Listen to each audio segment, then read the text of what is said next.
Give me my necklace back. Why? Because it means something to me. Back for the light to lower at some point, the sunlight to lower at some point, and maybe this purple light will become more intense. We'll see. I am recording. It is 6:42. If I don't get this shit out now, I ain't never gonna get it out. So if there is a gradual change of light throughout this video, chuck it up to director's choice. Y'all know me, always, and I mean always, looking and asking for some damn chapstick. So let me make sure I put some on before I start the show. The lips be looking crusty. I promise you, I drink the water. I do the lip scrubs. I do what I need to do. I mean, I got other personal habits that probably make my lips crustier, but I digress on that point. Welcome to the third episode of Ferngully Feed TV. We made it to episode number 3. I'm very excited. If you don't know, 3 is my favorite number. So listen, I'm just happy to be here. Shout out to today's shirt. I was scrambling trying to figure out what I was going to wear to represent the themes of this episode. Luckily, I did my laundry and I'm a thrift god. Shout out to Black. Shout out to East Atlanta Love Letter. Shout out to Atlanta, Zone 6, and all the other zones. I really need to get a streaming going so that way I can jam with y'all. Because I got East Atlanta Love Letter playing right now, but I can't play it out loud. YouTube not about to get me. Let me find a streaming platform so we can do sing-alongs and jam-alongs. That would be cool, right? Right. It's a East Atlanta love letter. Who gon' love better? Nobody, because I said so. And my words hit like a Draco. Shout out to Kendrick. Song of the day is The Code by Moody. Listen, I should be promoting the latest EP outlet. I'll drop a picture of it below. However, I'm still butthurt that a lot of her older pieces in her catalog isn't found on streaming services. I do understand the need for artist growth and a clean slate and being able to say, no, this is what I want you to hear. And I've also learned my lesson as far as nagging my friends when it comes to their creative craft. So I'm going to keep listening to The Code. You better go stream Outlet and we'll just be a happy family until she gives us something new. I'm on the type of shit that you on. If I change my number, hoes that hit me on my new phone. Go listen to The Code. Go listen to Outlet. Go to my previous vlog.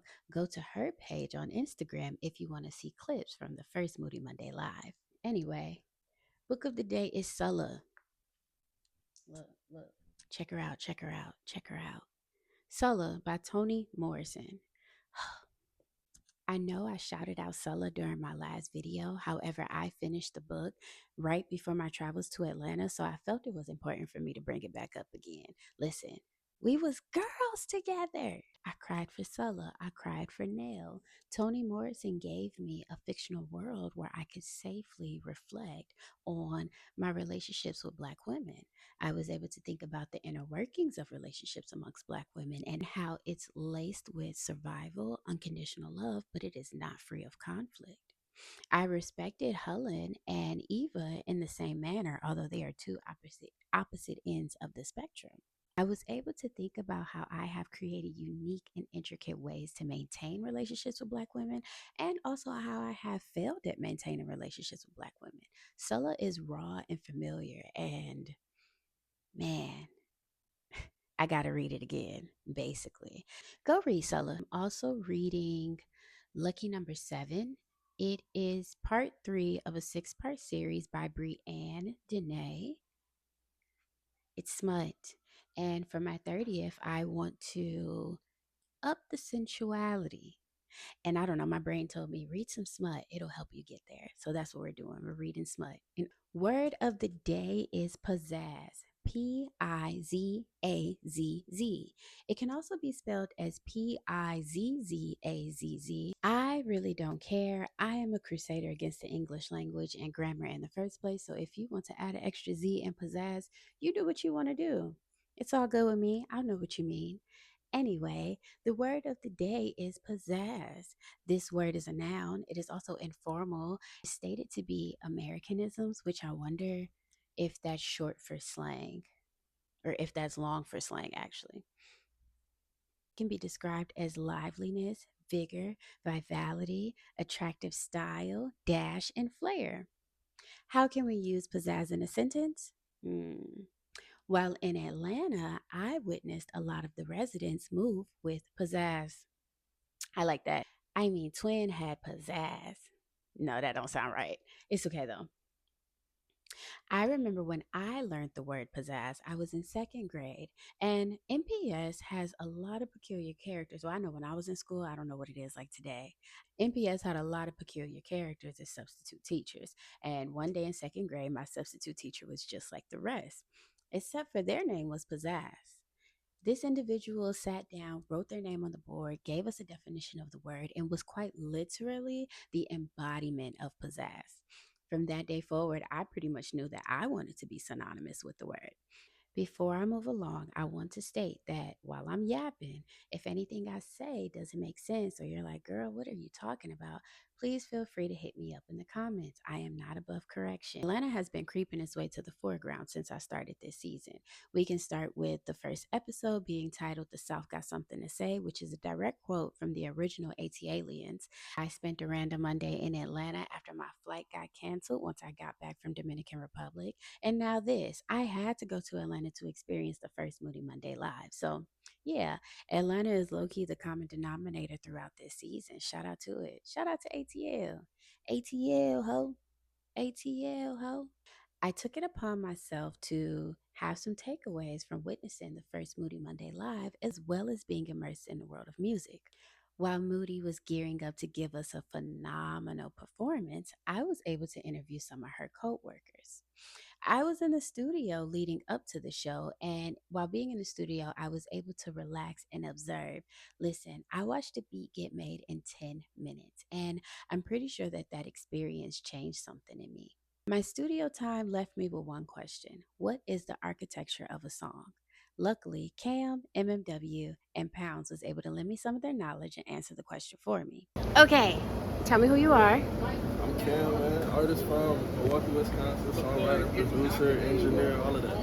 And if you could put in one sentence what the architecture of a song is, what would it be? I feel like for me, it's raw emotion. I like raw emotion. Melodies, I love melodies. Even on hip hop songs, I feel like you got melodies. And then just like the science, just repetitiveness for real, and catchy hooks, all of that type of stuff. Okay. And give me something that would keep the kids, the teenagers, and the adults as creative as possible. Keep them going. Just living life for real. That's all it is. Just living life.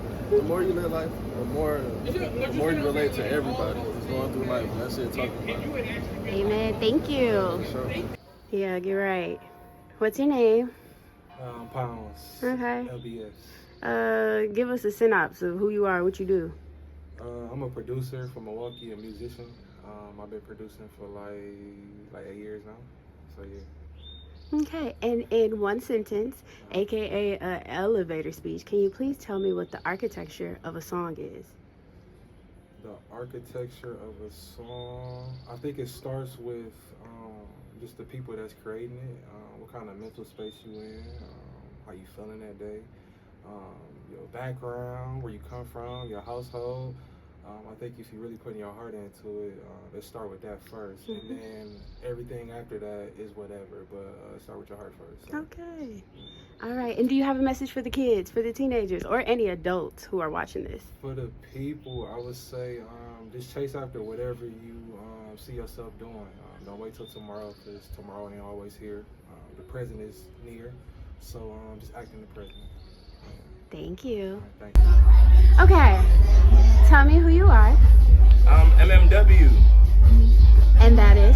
That stands for My Mind Wanders, aka Man-Made Weapon, Okay, period. aka Mark My Words. Okay, and if you could put in one sentence what the architecture of a song is, what would it be? One sentence of the architecture of a song. Yes, sir. It's the hero's journey. Alright, you start off regular life, then some shit happens, you go up, then it's the climax, some shit changes, and then you go down and it's the end. You know what I'm saying? A full story arc. Okay. And if you could give a message to the kids, the teenagers, and the adults who want to stay creative. Wow. that shit. If you want to stay creative, bro, ooh, for the kids, yo, do whatever the fuck you want. Stop trying to like be cool. Like it's okay to try, and I feel like everybody want to be nonchalant. So be chalant, chalant. Let's chalant more.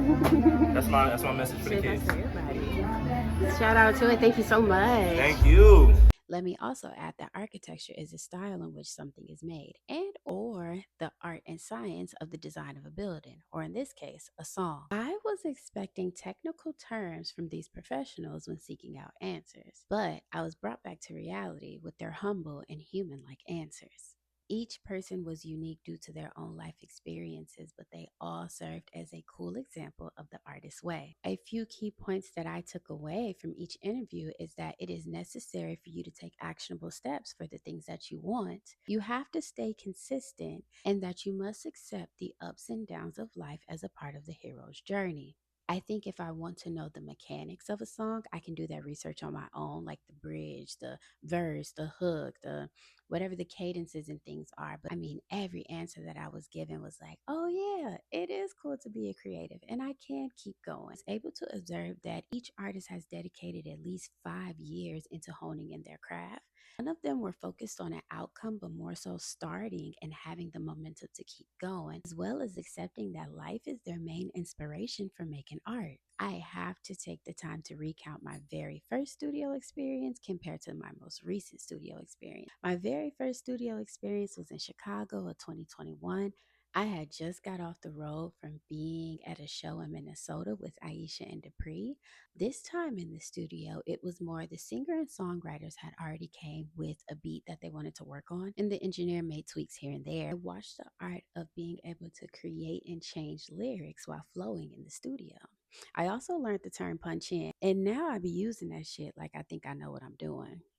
I don't, but that's okay. This most recent time in the studio, I really wanted to watch anime for some reason. Able to watch multiple producers use the tools in front of them to be able to create a flow that could only be summoned by them in that moment.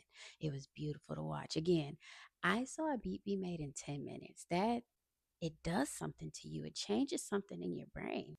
Look, the light changed, and I told y'all. I told y'all I was going to record, and the sun was going to start going down. So bear with me. From being in the studio in 2021 to my most recent experience over this past weekend, I love that I have been able to gain friends who send me beats and send me songs that are unreleased. I love being able to jam to their work before it's even named. I also like to hijack the aux and play my curated playlist. I'm not a DJ, but I am a curated playlister. And I'm top two and I'm not two. I definitely was subjecting my friends to listening to my playlist over the weekend leading up to the show and after the show. While I play the playlist for my own enjoyment, 90% of it is for my own enjoyment. 10% of it is like, is the people fucking with it? Okay, okay, let's keep going. I also have a next time in ATL playlist that I've been curating since 2023. I have been working on it since my first solo adult trip to Atlanta. Every time I go back to Atlanta, I listen to it and I add a few songs that find me while I'm in the city. Leading up to my trip in Atlanta, I also found out that there is a hip hop museum in Milwaukee. Antonia Anderson has dedicated her time and resources to preserving a niche corner of Black culture, and her living room serves as the proof. The local news channel in Louisville, Kentucky, traveled to document the museum, WHAS 11. While watching the YouTube video, I was reminded that it was a Black woman who discovered hip hop. WKOW, a local Milwaukee channel, put out an article about Antonia Anderson during Black History Month as well. Speaking of historians, hip hop, and Black culture, I would be remiss if I did not mention Newface. Newface is probably the only person that can show you an artifact that cements the most wildest moments in hip hop. As a historian, as a Black person, as a music lover, I've been following Newface work and it's allowed me to interact with culture in a more authentic way. If you want to know more about Atlanta, hip hop in general, get into Newface, get into Antonia Anderson, and start looking up things about, do your research on hip hop. Let's get into it. I'll insert a clip of the green shirt that I found while I was at Old National Mall. Anytime I am either flying out or flying into Atlanta, I find myself at Old National Mall. Usually I'm by myself, so I'm more vigilant and I'm pretty much in and out to get what I need from the market. But this time I had a shopping buddy so I could relax a little, frolic a little, and actually shop, work on my negotiation skills. While moving about in Old National Mall, I thought, wait, what about Black immigration in Atlanta? And what is the statistics of Black non Americans who live in Atlanta? And why do they decide to stay? What are the first generation kids like in Atlanta? I need to know. The gentleman that sold me the shirt that I am currently obsessed with is from Guinea, not to be confused with Guinea Bissau or Equatorial Guinea. I believe this Guinea is closer to Sierra Leone. Pull up a map and correct me in the comments if I'm wrong. But yeah, I thought about Black immigration in Atlanta. I tried to negotiate a shirt down from $40 to $35. It did not work. I ended up paying him $40 nonetheless. I was in Atlanta and I had an amazing time. I was in a stew. I saw the first Moody Monday live. I went to a random fair. I got to interview people. Twin came and caught the drip. I got to do a lot there, and I'm very, very happy to be home and to have had that experience. This concludes the third episode of Fern Gully VTV. Thank you so much for your time. Hey, we made it here. And I hope you go back and engage with the other videos if you haven't. I'll be back during my intermission. I want to read a book. I want to come back with a better viewing experience. And I just want to get some personal shit done. Uh, Listen.